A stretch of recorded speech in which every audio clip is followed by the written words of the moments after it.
안녕하십니까. 금요일에 끝내주는 남자의 토마토 투자자문 정종현입니다. 외국인이 우리나라에 투자를 할 때 세 가지 목표를 가지고 있다고 하죠. 첫 번째는 환차익, 두 번째는 투자 수익, 마지막으로 배당 수익입니다. 최근 들어서 배당과 관련돼 있는 부분에 대해서 시장의 관심도가 굉장히 높습니다. 때마침 오늘 삼성전자에 대한 조회 공시가 들어간 것처럼 배당이 확대가 되었을 때 주가도 강세를 기록한다는 것을 오늘 여실히 보여준 하루가 아닌가 보여집니다. 최근 일본을 비롯해서 전 세계적으로 저성장에 대한 우려가 높아지고 있고 거기에 따라서 실적도 물론 중요하지만 사내 유보금을 비롯한 기업의 내부 가치가 얼만큼 더 높아지느냐 또한 거기에 따라서 주주들에 대한 환원 정책이 얼만큼 나올 것이냐가 주가를 결정하는 중요한 변수로 떠오르지 않나라고 생각이 됩니다. 그래서 오늘은 주주 환원책이 결국엔 주가 상승의 힘이다라고 하는 얘기로서 이번 시간을 꾸며볼까 합니다. 잠시 후에 시작하도록 하겠습니다.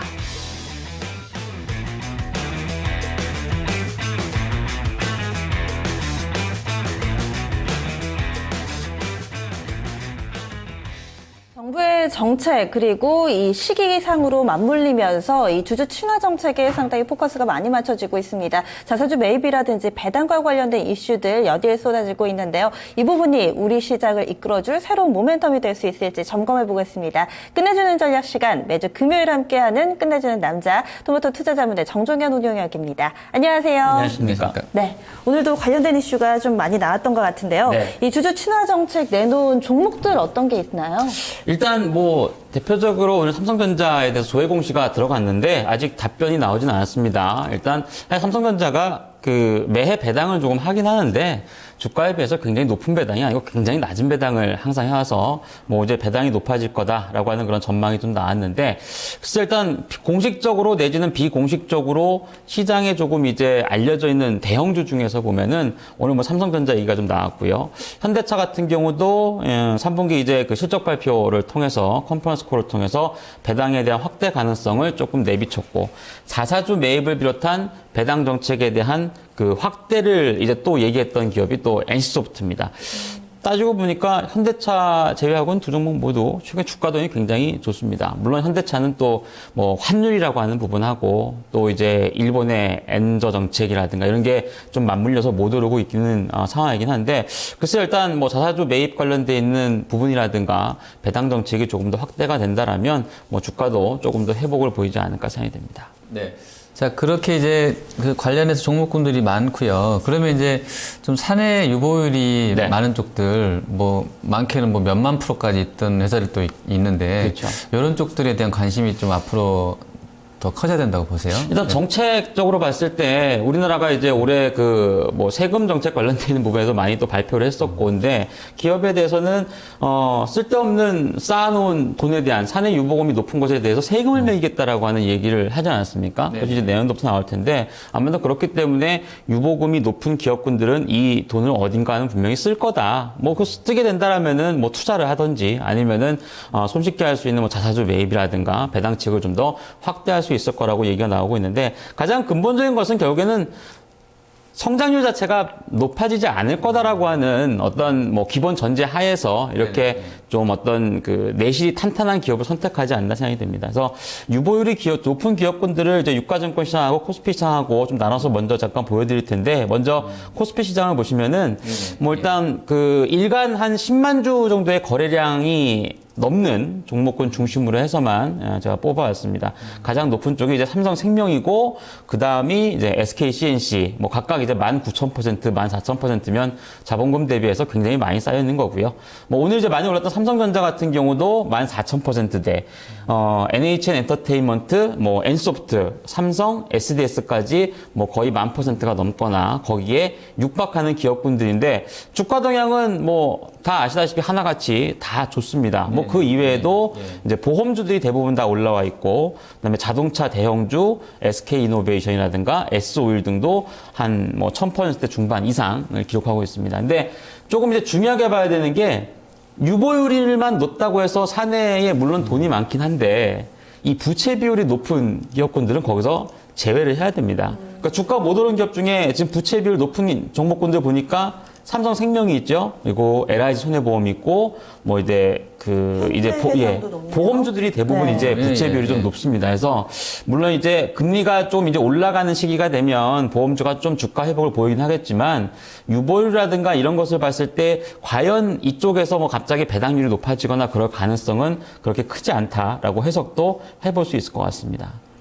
코스닥도 좀 봐주세요. 네. 예. 코스닥은 한 가지 이제 유념해서 먼저 아셔야 되는 게 코스닥은 보통 이제 유보율은 뭐 한 2-3% 정도 되는 기업들이 굉장히 많은데 네네. 예. 이 상장한 지 얼마 안 된 기업군들이 그 주식 발행 초과 자금이 쌓이게 돼요. 예를 들어서 이제 액면 500원짜리를 네, 예. 상장을 하게 되면 네. 공모를 할 때 뭐 예를 들어서 뭐 10,000원에 공모를 했다. 그러면 나머지 금액은 주식 발행 초과 자금으로 쌓이게 되는데 이게 이익 잉여금으로 잡히거든요. 회계학적으로. 그렇게 되면 그것이 다 사내 유보금으로 쌓이게 됩니다.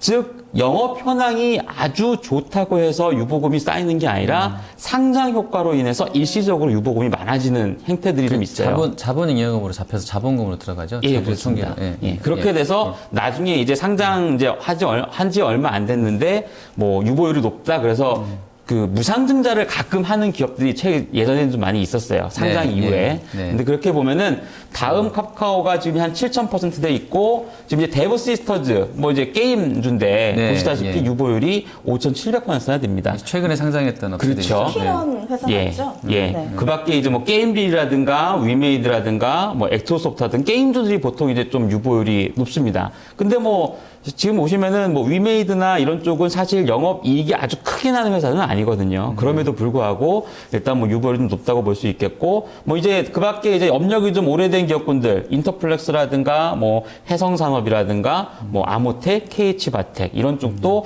부채 비율 대비했을 때는 유보율이 상당히 좋은데 네네, 뭐 이 예. 중에서 좀 꾸준하게 올랐던 기업을 찾아보니까 이오테크닉스 그리고 뭐 KH바텍 최근에 상당히 좀 좋죠. 이런 종목군들이 상당히 좋았던 것 같습니다. 근데 배당주 보자, 이 유보율 높은 회사 보자라고 했던 게 이게 올해 8월쯤에 세법 개정안 나오면서부터 얘기가 나왔잖아요. 지금 연말 이 시점에서 다시 봐도 될지 투자 관점에서는 좀 적절한 시기일지 이런 의문도 드는데요.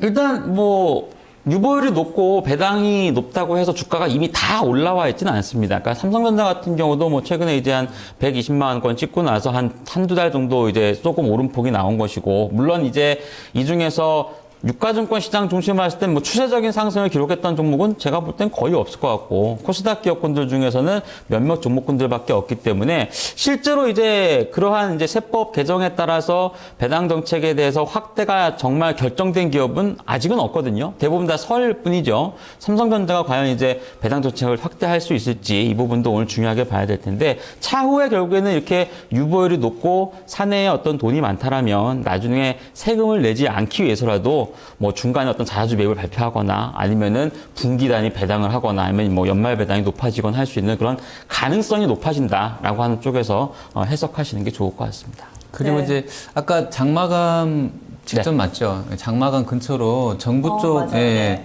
정부 쪽 발표 보니까 뭐 정부 출자기관 배당 성향 2020년까지 뭐 시간은 많이 남았습니다만 40%까지 높인다고 했다는데요.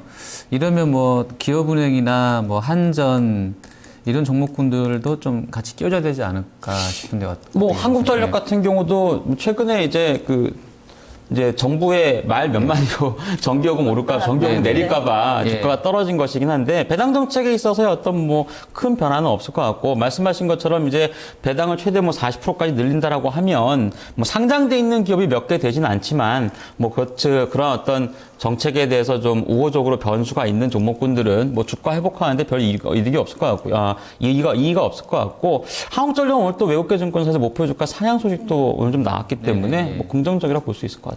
보면은 올해 배당락이 29일이더라고요. 그러면 네. 다다음 주 월요일이고 다음 주엔 또 크리스마스 있고 그러면은 26일까지 사야 되니까 4거래일밖에 남지가 않았거든요. 예, 뭐 근데 단지 그러니까 올해 배당을 딱 받기 위해서 제가 이 말씀을 드린 건 아니고, 전체적으로 시장이 어떤 뭐 성장률이라든가 증시 자체의 어떤 추세 상승이라든가 이런 것들이 굉장히 좀 많이 어렵잖아요. 근데 이러한 틈바구니 내에서 보다 안전한 종목을 자꾸 찾게 되고, 네네. 뭔가 좀 그 주주 친화적인 정책 정책을 내놓는 기업이 수급도 좋아지고 뭐 이렇게 본다라면 결국엔 이러한 쪽이 단지 배당뿐만 아니라 내년도의 어떤 투자를 위해서라도 충분히 관심 갖고 볼만하지 않나 생각이 됩니다. 굳이 배당을 받지 않더라도 네. 그래도 이 종목적인 메리트가 있는 또 모멘텀인 측면에서 봤을 때도 긍정적이다라고 평가를 해주시는 것 같아요. 네. 자, 이쪽에 대해서는 이제 이 정도 하고요. 그리고 이제 오라클이 그 뉴욕장 보니까 뭐 거의 사상 최고치더라고요. 저는 네. 사상 최고치인지는 모르겠습니다. 예전 90년도 제가 준비한 차트가 있는데 이게 1985년도부터인가 나온 계적인 것 같은데 어쨌든 보면 저번에 IT 버블 있었던 그 2000년도 거의 근접한 수준까지 주가가 올라가 있. 차트 좀 띄워주시죠. 준비됐을 것 같은데 네, 저기 차트 나오네요. 예, 저게 이전 저 높은 산 저기가 이제 2000년 그때 뭐 밀레니엄 버그 해가지고 한참 2000년 버블 왔을 때 그때거든요. 저게 한 10년짜리 차트인가요? 한 20년 정도 담겨 있나요? 저 앞에가 한 1985년인가 그럴 거예요. 예, 85년부터 지금 2014년까지 띄워놓은 건데요. 45.70인가가 최고치더라고요. 중간에 뭐 보니까 아무 표시가 없는 거 보니까 뭐 분할이라든지 이런 거 안 한 거 같고요. 권리락 이런 거 없었던 거 보니까 그대로 그냥 간 거 같은데 거의 어제 이제 10% 급등 나오게 되면서 신고가거든요. 이렇게 그쪽 업체 보니까 매출이 뭐 클라우드 쪽 매출이 좋았다고 그러더라고요. 비중도 거의 뭐 한 80%가 넘어가는 것 같은데 이러면 우리 쪽에서는 뭐 빅데이터나 뭐 사물 인터넷 이런 쪽 뭐 관련해서 좀 같이 볼 수 있지 않을까요? 뭐 일단 영향을 아예 안 받는다고 보기는 좀 힘들 텐데 네. 다만 이제 좀 그 비교를 할 수 있는 어떤 네네. 뭐 완전히 오라클은 글로벌한 네. 업체잖아요. 네네. 전 세계에서 네. 매출이 다 나오는데 네. 여기다 비교를 해볼 수 있을 만한 국내 기업이 이렇게 많지 않다는 게 제가 볼 땐 제일 아쉬울 것 같아요. 네. 뭐 이제 오늘 뉴스를 보신 분들은 다 아시겠지만 워낙에 분기 실적이 잘 나왔고 클라우드 분야 쪽을 포함한 이런 쪽에서 뭐 예상보다 거의 2배 가까이 나왔기 때문에 주가도 좀 많이 올랐고 또한 이제 그동안에 그 CEO가 바뀐 이후에 어떤 뭐 실적이 과연 계속적으로 증가할 수 있을 것이냐 이런 부분에 의구심이 있었는데 이 부분이 좀 클린하게 됐다라고 좀 보여집니다. 문제는 이제 말씀드린 것처럼 뭐 약간 업력이 비슷하거나 아니면은 같은 이제 업황 갖고 있는 대형주 중에서는 뭐 삼성 SDS라든가 뭐 SK CNC 내지는 상장되지 않았지만 뭐 LG CNS 이런 쪽이 LG 거죠? 예. 네, 주 LG. 그렇죠. 네. 이제 이런 게 있을 텐데 이제 막상 이제 뭐 내부적인 어떤 흐름을 좀 뜯어놓고 보면은 과연 오라클과 비교를 할 수 있을 네. 만큼의 어떤 이런 게 있냐 이렇게 보면은 좀 힘들지 않나 생각이 되고요. 말씀하셨던 것처럼 뭐 사물 인터넷이라든가 아니면은 뭐 네트워크 장비 쪽이라든가 이런 쪽은 좀 중소업체군들이 좀 많이 있기 때문에 조금 힘들지 않나 보여집니다. 다만 이제 그 우리나라 빅데이터 관련 종목군 중에서 정부 발주가 있는 기업군들이 몇 개 있어요. 그러니까 발주가 좀 많아진 기업군들 4분기에. 최근에 주가가 좀 올랐던 한국화 컴퓨터라든가 뭐 이런 네네, 관련된 예. 종목군들 보면은 예. 뭐 그래도 그쪽의 어떤 테마적인 흐름으로서 공략을 한번 해볼 수 있을 것 같고요. 굳이 뭐 오라클의 어떤 실적이 크게 확대됨으로 인해서 정말 우리나라 기업 중에서 좀 어떤 그 효과를 보거나 아니면 앞으로 업황이 좀 많이 좋아질 수 있는 쪽. 뭐 제가 굳이 뽑자면은 삼성 SDS가 가장 가능성이 높다고 SDS가, 보여집니다. 네, 왜냐하면 예. 지금 이제 올해 영업이익은 한 4에서 5천억 정도 나올 거라 전망이 되는데 삼성 계열사의 금융그룹 쪽에는 아직 발주 물량을 하나도 이쪽에 받지 않고 있다고 해요. 이왕 상장도 했고 또 이제 지분율이 아주 정확하게 또 20%가 넘질 않습니다. 그러니까 일감 몰아주기에 걸리지도 않아요.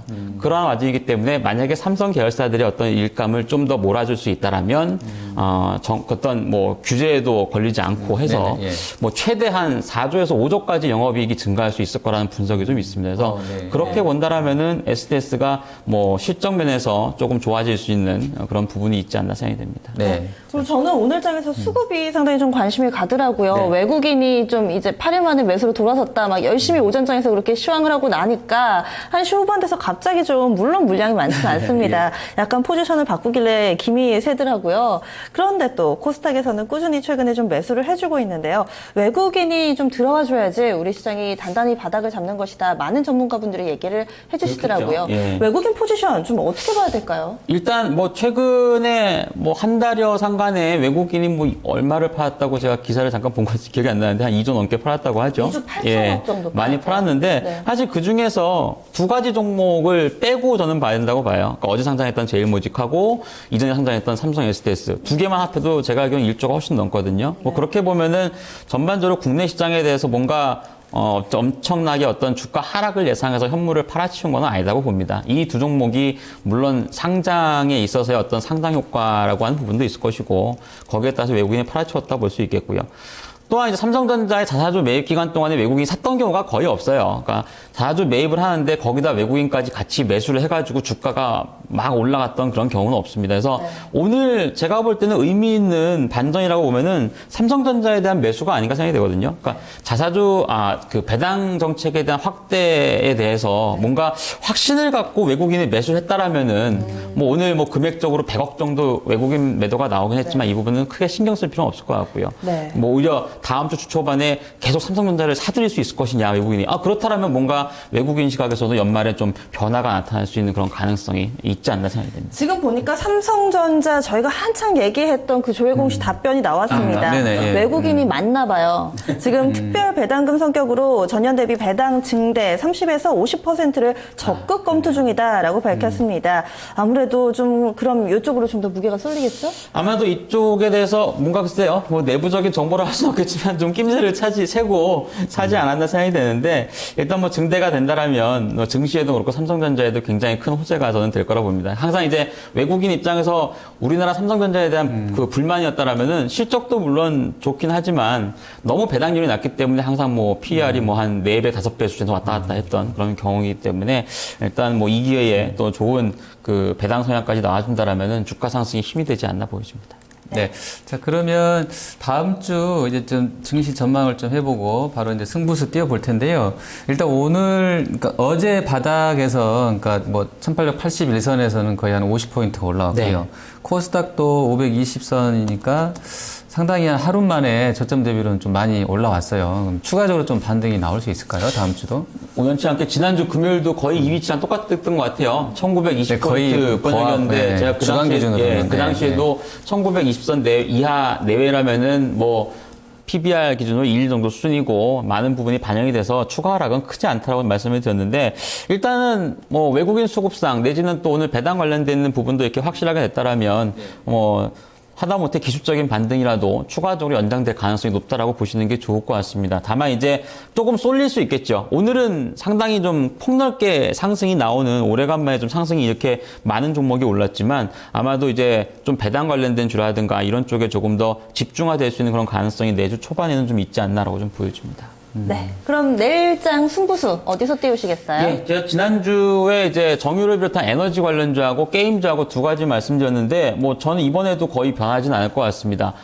특히나 이제 유가의 흐름에 있어서 제가 볼 땐 거의 그 신경 크게 안 쓰셔도 될 것 같아요. 그러니까 유가가 떨어지는데 유가 관련주가 주가가 떨어지면 그거를 기회로 삼아서 공략을 하신다고 생각하시면 크게 무리는 없을 것으로 판단이 됩니다. 그래서 뭐 FOMC 관련돼 있는 어떤 불확실성도 많이 해소가 된 그런 국면이고 유가의 어떤 하락에 대해서도 전체적으로 시장이 내성을 갖추고 있는, 또 오히려 뭔가 반등을 좀 준비할 수 있다라고 하는 그런 측면에서 적극적인 대응이 좀 필요하지 않나 보여지기 때문에 에너지 관련 업체군들에 대해서는 뭐 중장기적인 관점에서도 계속 관심을 가져가시는 게 좋을 것으로 판단이 되고요. 뭐 오늘 이제 주된 내용으로 말씀을 드렸다시피 유보율이 높은 기업이라든가 배당 정책에 대한 어떤 확대가 나올 수 있는 기업군들에 대해서도 꾸준한 관심을 좀 가지고 대응을 하시는 게 좋을 것 같습니다. 네. 그 에너지 쪽은 방금 중장기로 관심 갖다가 하셨잖아요. 네, 제가 지난주에 네. 유가에 대해서 워낙에 자세히 말씀드려가지고. 예, 근데 이제 저희가 이제 몰라서 여쭤보는데 일단 유가가 지금 빠졌잖아요, 이번 분기에. 네네. 그러면 실적이 이번에 아주 엉망으로 나오지 않을까요? 어떻게 보세요? 4분기 실적. 그 4분기 실적에 대해서 약간 비관론이 한 번 나오지 않았습니까? 컨센서스가 떨어질 거다. 말고 정유주. 네, 똑같습니다. 그러니까 네. 대부분 똑같은데 왜냐하면 단가가 더 낮아진 것이 투입된 것이 아니라 예상보다 높았던 이제 3분기 가격대가 투입이 된 상황이기 제가 때문에. 여쭤보라는 건 우영님 정유주들은 재고가 있잖아요. 네. 재고를 월말로 분기 파악을 해서 그거를 재고 손을 넣지 않을까요? 4분기 실적에다가 SK이노베이션이나 SOL 같은 경우는. 지금 대신 마진율은 자꾸 좋아지고 있는데요. 워낙에 단가가 떨어지고 있기 때문에.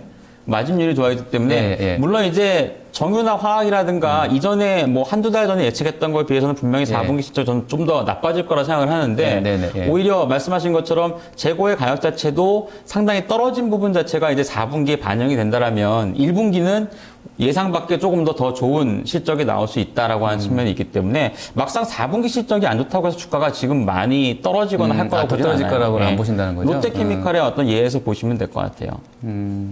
그렇게 보시는 거고. 그래서 정유주랑 에너지 섹터랑 하나가 뭐였었죠? 게임주? 네, 뭐 단기로는 네, 이제 단기 관점에서는 네. 게임주 쪽을 보시는 게 게임주? 좋겠고 네. 중장기 쪽에서는 에너지 에너지랑 관련주하고 주주 주주배당 정책, 신화 정책에 종목군들. 있는 종목군들. 예. 네, 알겠습니다. 알겠습니다. 오늘 끝내준 전략 여기서 마무리하겠습니다. 말씀 고맙습니다. 감사합니다. 고맙습니다.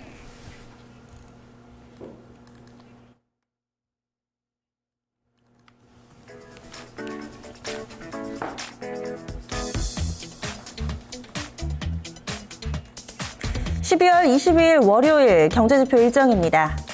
먼저 오늘 밤 유럽에서는 10월 경상수지 나옵니다. 그리고 다음 주 월요일 12월 22일에는요. 일본에서 BOJ 12월 회의록이 공개됩니다. 국내 추가 상장 종목 알아보겠습니다. 금성테크와 KLT, 솔브레인은 신주 인수권 행사 물량 추가 상장합니다. 신세계푸드는 앞서서 신세계 SVN을 흡수 합병했는데요. 이에 따른 합병 신주 추가 상장됩니다.